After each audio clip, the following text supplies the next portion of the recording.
Only 6% of the federal workforce actually comes into the office. And if you exclude janitors and security, I think it's down to 1%. Wow.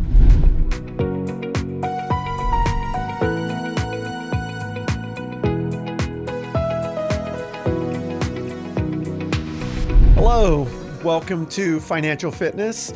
Philip Board here and co-host Mia Medina.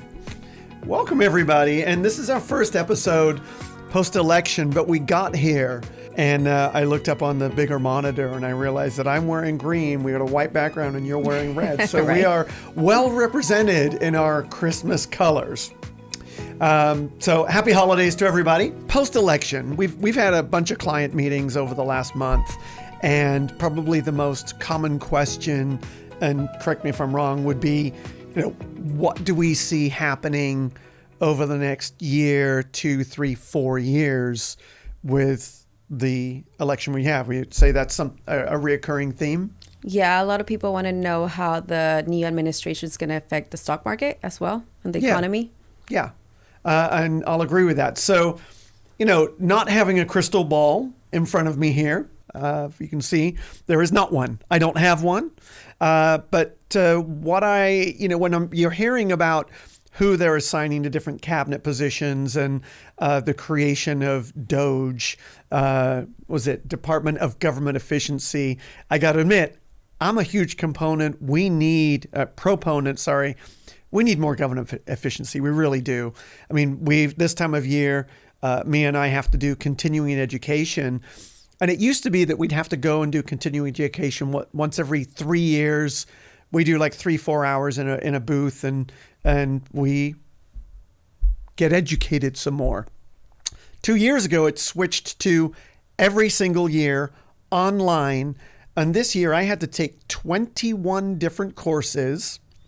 3 of them were almost identical, anti-money laundering.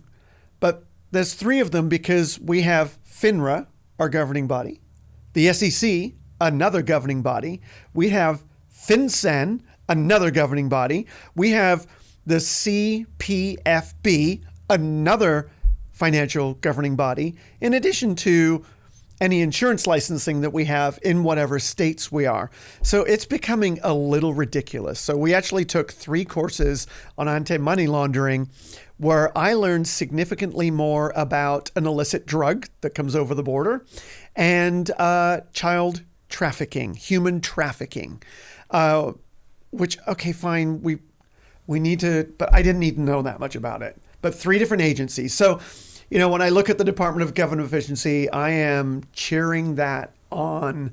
I don't know how you feel about that, but I am for one. Definitely, we like to take less courses. And it's not only that, because I also feel like the more continuing ed that they do defeats the purpose, right? Like if they were shorter, there were less of them, you're more likely to be more aware of what you're training rather than there's so many of them. We always see all the reps just trying to get through them just because the end of the year is coming up. So It's like, how much effort do you put into actually focused and paying attention to the stuff that you're learning when there's so many of them, and every single one of them takes at least like an hour plus tests, which is good because it keeps us up to date. But too many also defeats, I think, the purpose of why they have them. Well, and now I've been doing this for 29 years. So 29 years in, it's a little... And it's usually the same stuff too. I mean, they add a little, but we hear the same courses every time. Right. And if that's just our industry, right? You think about, I did see something where Elon Musk posted about the number of different bureaucracies that it takes for him to launch a rocket. And it was something like 11 bureaucracies to launch a rocket into space. From the EPA to the FAA and all kinds of other stuff in between. And he says a lot of times they don't even talk to each other. So, I think a little less bureaucracy would be really, really cool. So what do I see happening? I think from an economic standpoint, I think the first 3 to 6 months, it might be a little bit of a bumpy road. And if They go in there swinging an axe on regulations and number of employees and where our country is spending and sending our money. I think it's going to be bumpy. I could see that the defense contractors' stock is going to go down. Pharmaceuticals. I mean, let's talk about, before the episode, we were talking about one of the good things that we think, and I actually had the opportunity. I just happened to be the right place, right time. An RFK Jr. Was there. And I didn't know that much about him, but after hearing him speak, I am a huge fan. And the guy's incredibly fit. And, you could argue that did you see the reel his wife, Cheryl Hines, made? No, I have not, but. So I don't know what she's selling, but she's in the foreground in their bathroom and he's in the shower looking, you can only see him from like the shoulders up, but he's actually a very fit 70-year-old man. So it's a little controversial in the fact that he's potentially our, director of national health or I think that's what he's obviously doing something right. Yeah. And so I think him cleaning up our food supply is huge. I know I've heard this many, many times. I'm very fortunate in that I'm not lactose or gluten intolerant. I know many people out there are. But I've heard of many people that they go to Europe and they eat the cheese and enjoy themselves and they eat the pizza and the bread and what have you. And they have no issues with their gut whatsoever.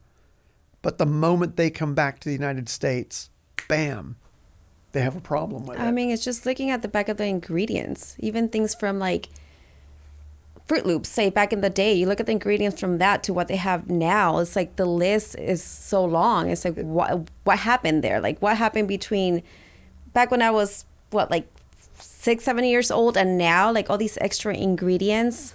Yeah. I think I saw something recently where it was a similar number of ingredients between Canadian Fruit Loops, and we're picking on Fruit Loops because we saw it in the news, and American Fruit Loops.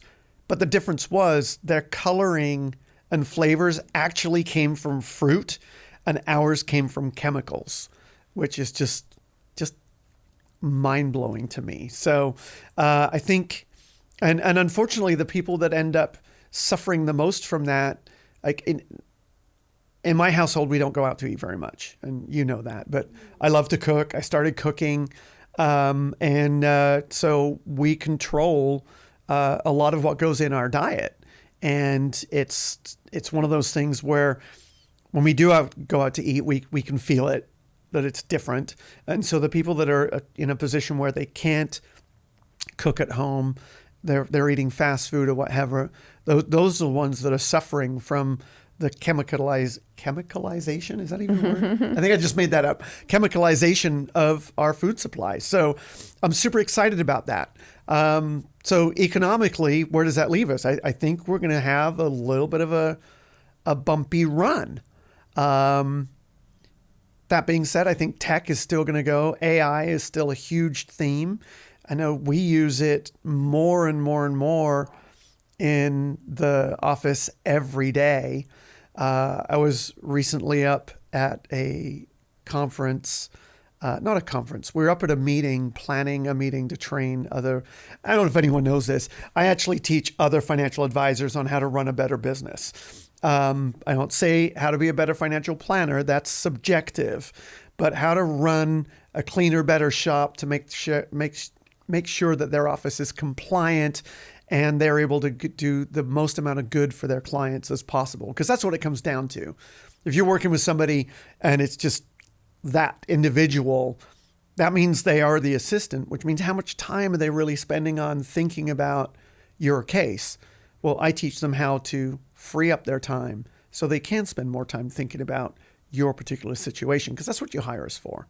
So I'm up there, and one of the themes was not what are we presenting, but it's what are we presenting and how are we using AI in that presentation or in our business. And I can tell you some of I think of myself as a young man, but I am not as young as I thought I was. So some of the older guys in there there was a big question mark. But by the time we left, they were certainly thinking that AI is something that we need to pursue. So I don't know. What do you think?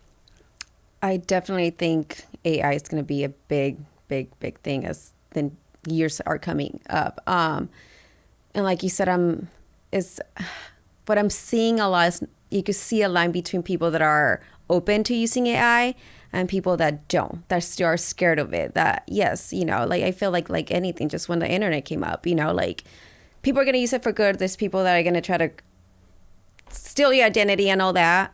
But it's how you use it. And I think the most important thing is still, no matter how much AI you use, you still make it your own, personable, right? Yeah. You don't allow it to just sound like, or you said just, you got to a human has to run it regardless still. It does. So. It does. And you've heard me say this, and I've said this to everyone that works for me as well. And I make sure that I'm saying this. This is not a threat. It's a statement. It is, you will not lose your job to AI, but you will lose your job to someone who knows how to use it better. So the plan there would be that figure out how you can use AI in your job and utilize it. And we've seen a pretty significant jump, I know, in our productivity, because you and I wear more than one hat. Yes, I'm lead planner and you sit in all the meetings with me. But the other side of that is that when we're coming up with things to talk about on the podcast, or if we need to help place an ad for a new team member, which we have an ad running right now, if you're listening. It's on Indeed and on my LinkedIn profile, FYI. Shameless plug. But we used AI to very quickly, when that opening occurred, we had it posted within 2 hours of that position opening up. So worked out really, really well. And it used to take us probably 3 or 4 days to get that done. And now we had it on multiple platforms in hours. So AI is going to be a big theme. I think to a lesser degree, even though Elon is pushing Doge, I think electric cars are going to be a lesser theme than they have been. And I'm seeing that with the automotive industry. They're pulling back on their electric vehicle manufacturing. And I've said this for a long time. And to be clear, I have an internal combustion engine car and we have an electric car at home. And we're on our 4th year of an electric car. And I think the actual best solution is hybrid. I really do. Our infrastructure isn't there to go all electric. And mentally, outside of California, you don't see anywhere near as many electric cars in other states as you do here. So while we have a high adoption rate, I just don't see that being the trajectory that it's been pushed. I think it was more of a trend, like it was new. And yeah, it definitely. I think it was it needed a good push because there is some benefits to that, and we could argue about the batteries and what have you. I don't want to get into that. But just from a pure ownership standpoint, what I love about the electric car is my wife, and by wife I mean me, never has to take her car to the gas station. And my daughter will be driving soon. And we're thinking about getting her a used electric car because I don't want her going to a gas station on her way home from choir practice at 10 p.m. By herself. So, she can come home and plug the car in. It'll be ready to go in the morning. And I'm okay with that. So, and she's not going to be driving distances. And I don't want her driving distances. In fact, if I could limit the range on her electric car. Where she goes. Yeah, sorry if you're listening to this, that might happen.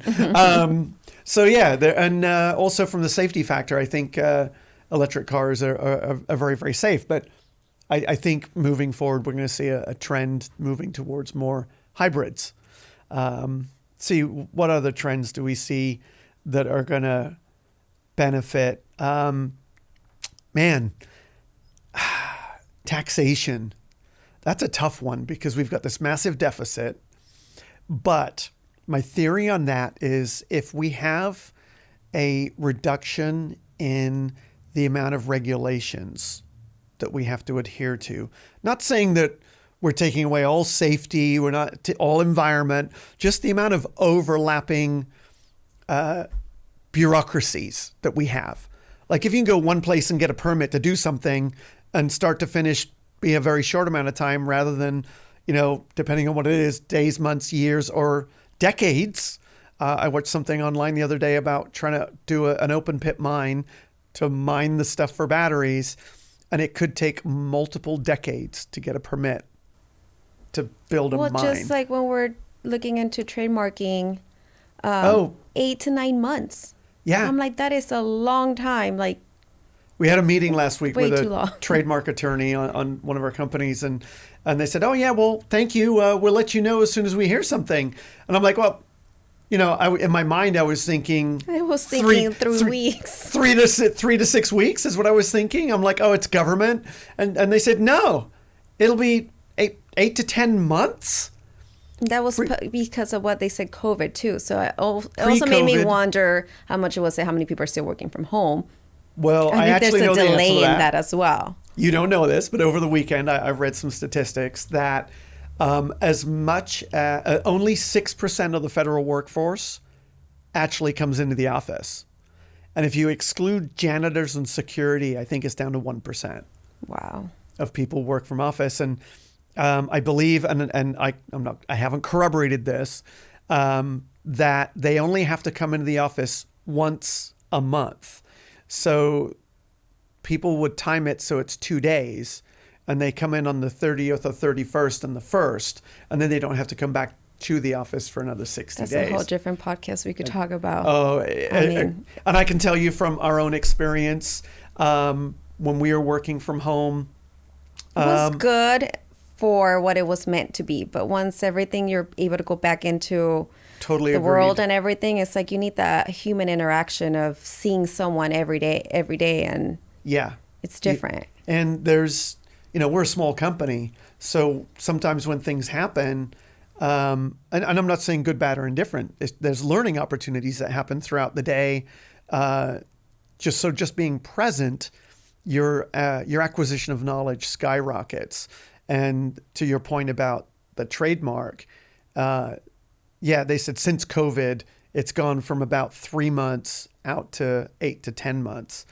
And when I look at the statistics, the government has actually expanded. So if anything, it should be the other way around. Mm-hmm. It should be shorter. If everyone works more efficiently from home, but you got to ask yourself if Facebook and Amazon has said, nope, everyone comes into the office for profit businesses.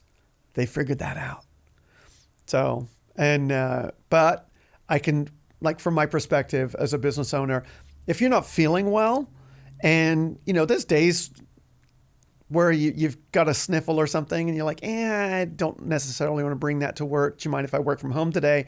I have no problem with that. I don't think that's a bad thing. Or, you're a mom. We have other moms in the office.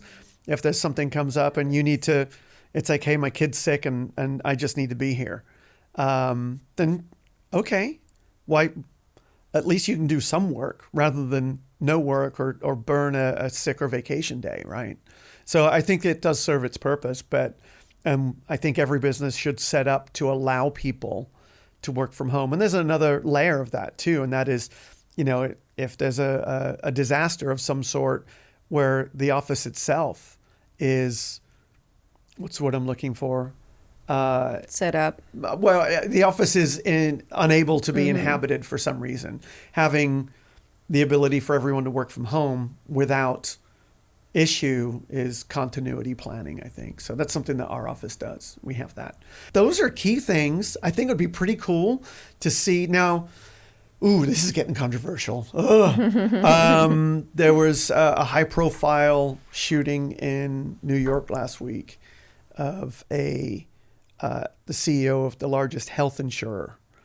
And while I don't condone it in any way, shape, or form, I do think we need some revamping of the way that America's health insurance system works. And I'm not talking about going to national health. I think that's the worst thing, because the government, in my mind, the government doesn't do anything efficiently or well.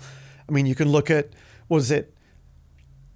Boeing was awarded $5.4 billion contract to build a shuttle to get people to and from the International Space Station. 2 years later, SpaceX was awarded a contract for $2.3 billion or something like that. Round numbers, don't quote me on it. Research it, it's there. I'm close. And SpaceX, when I read this about a month ago, had done 42 round trips to the space station. Boeing did one way, and SpaceX had to go up and rescue the people that the Boeing people took. So I think efficiency matters. And I forget where I was going with this, but Controversial. Oh, controversial. Yeah, I think our health insurance system is absolutely broken. The fact that each doctor I know a particular large insurance company around here that's unrelated to the person in New York. I think the average doctor gets 8 minutes to spend per client. Could you imagine us spending 8 minutes per client and giving effective advice? Oh, no. There's no way. Our fact findings are what? An hour and a half? Now, is that why maybe sometimes some doctors are too quick to write a prescription? Yeah, because I think they're paid on how many patients they see. They're not paid on the outcome. Mm-hmm. And I've known this a long time. Remember, we had an employee working for us where they had some pain in their arm or shoulder or something, and they were in their 30s, and their medical provider said, well, we don't know what to do, so we're just going to send you to pain management. And pain management is generally, what pills am I going to prescribe to numb the pain? Not find the cause. Not at all. I ended up taking this particular individual to my chiropractor, and they private paid for some few visits, and lo and behold, fixed it right up. Not right up, but it took a few visits, and no need to go to pain management, because who wants to be on pain meds? And we've all heard horror stories about, it started with, a painkiller and it just got worse. Right? Side effects. Now you not have to take another medication. Yeah. I mean, yeah. So we've all kind of been through that. and I'm not in the medical field, and I'm not about to. I have a great deal of respect for doctors. I mean, they've had a great deal of training, and I've got several of them as clients, mostly more retired than working. But I think the average doctor spends 19 hours a week just doing paperwork. Wow. And I think back to before you sat in my meetings. If I had 5 meetings in a day, my notes for those meetings were, I give it a grade C on a good day. And since you've seen, what would you give it? You be honest. What were they before? If it was an F, I can take it. Probably about a D. Right? F would mean you didn't put any notes. But imagine me being a doctor. Yeah. I mean, I'm trying to, what you saw, if you get, let's say 10 minutes per patient, that's, what is that?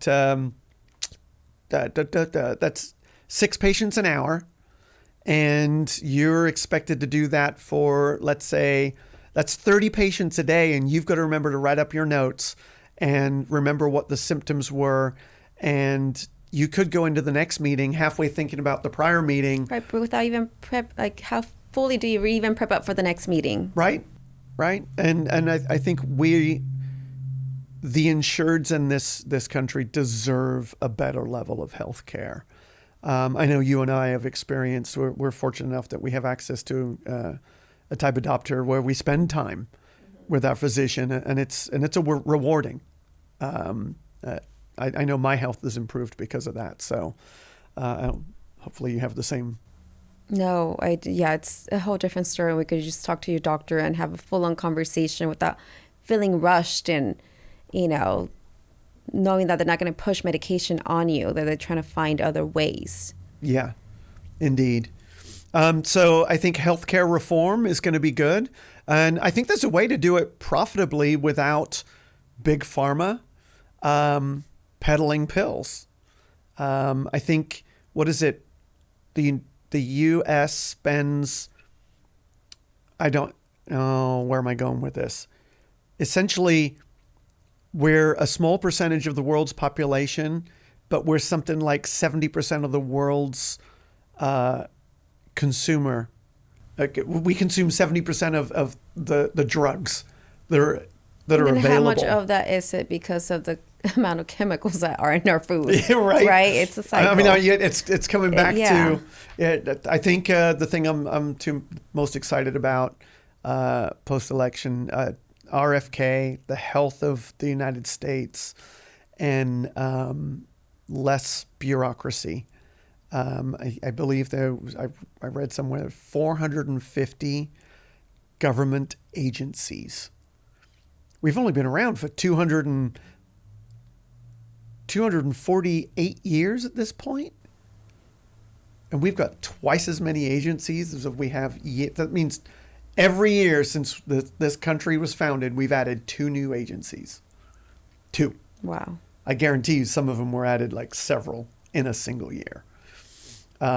So I think a little less government.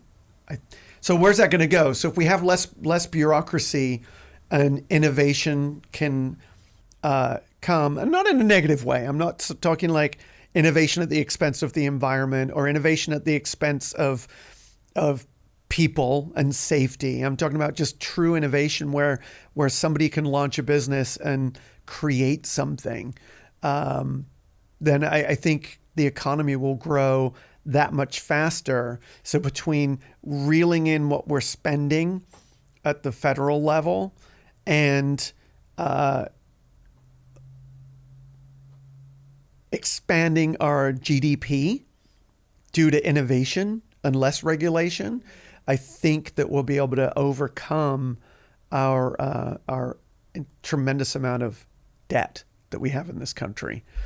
And, unfortunately, our politicians don't really talk about it because they don't want to. They have no solution, because the solutions, you can't file bankruptcy as a government, but as an individual, if you're spending more than you make, sooner or later, it's all going to implode. You will not have, nobody's going to, you can't get more credit. You can't have somebody loan you money. It comes to an end at some point.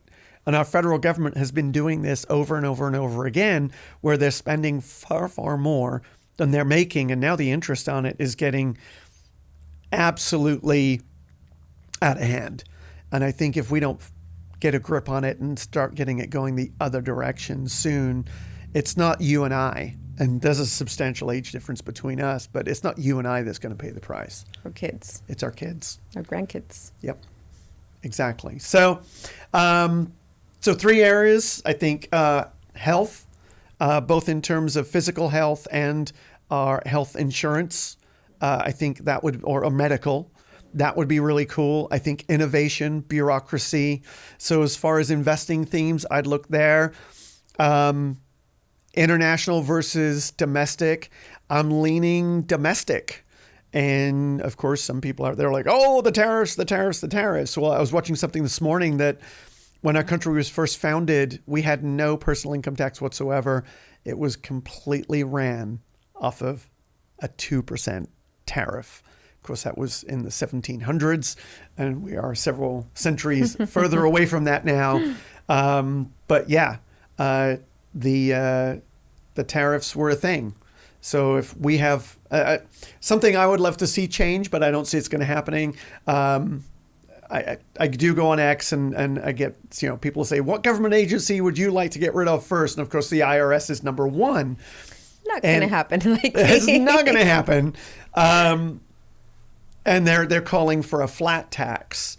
And I don't necessarily think a flat tax is as good as everyone thinks it is, because it's going to affect, if let's say they say everyone pays 20%, right now, lower income families don't even pay 20%. In fact, many of them pay zero, which is good because they don't make enough money. Where I think they need to make that change is, and the reason I'm saying this is because wealthy people with assets, don't generate their income from earning it. They don't work for it. They don't get an hourly rate. They don't get a W-2. They receive their money from capital gains, interest, and dividends. And that's all taxed pretty good, meaning in their favor, not huge tax rates. I mean, the first married filing joint, the first $89,000 of capital gain has a tax rate of 0. The next, I don't know, 200,000, 300,000, 400,000 has a tax rate of 15%. That's pretty darn good. Whereas if you make $100,000, I believe your marginal tax rate ends up being around 14. So what I would like to see happen, and this actually pains me a little bit because I'm one of the people that end up paying more, is that perhaps we eliminate income tax for both employee and employer on people with a W-2 under 200,000. And that affects a massive amount of people and the amount of tax they pay. And how they're going to make up for it? Well, pains me to say, but maybe get rid of the 0% tax bracket on capital gains. Just change it to 15%. Simple as that, because it would probably be about the same amount of money. So controversial. I'm not an economist in that respect, but that's my personal opinion. So I am against a flat tax. Granted, the millionaires would pay a lot more, but I think it would really hurt people that are on the lower end of the income significantly more than eliminating taxes for at least the first 100,000. That would be a good start. Let's increase some tariffs and get rid of W-2 income taxes, because that frees up money for development. I mean, I look at what we pay in taxes for everyone that works for us. And if that money was be able to put to use in growing the business, then we'd be hiring more people. We'd be growing faster. But instead, right. we're it's just like all the behind the scenes that most people don't think about. Yeah. Right. Yeah. When something like that's just being said. So I'm going to say those are it. Those are my themes. Let's talk in a year. Let's see how right, wrong, or indifferent I am. If it wasn't for this being recorded, I would plead the fifth and deny any of it. But that's where I think we're going. So domestic, I think tech. Once we get some reform in healthcare, health, and innovation, I think that's where I think it's going to be exciting for us. It'll be an interesting year for sure. It not without fear, but usually to get exciting, there's a bit of fear involved. So we'll see where it goes. So those are our themes. I think less bureaucracy, innovation, the health of the nation, meaning physical health, and I think revamping the way that our healthcare system and that works. I think those, and then if I've got a choice between domestic and international, I'm going to go domestic. And of course, if there's some sort of redoing of taxation. So that's my thoughts on it. So with that, I'm going to wrap up the episode. But if you've got questions out there, perhaps on YouTube, you could go in, type them in there. And if there's a theme, or we'll take the top 10, whatever they are, and we'll answer it, give you a shout out on the next episode. So with that, thanks for listening. Thanks for watching. And we'll look forward to seeing you on the next episode. Thank you very much. Thank you.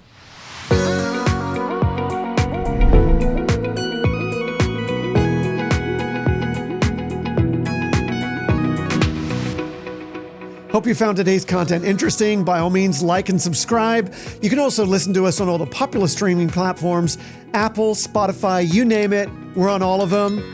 Look forward to hearing you there too. Thank you.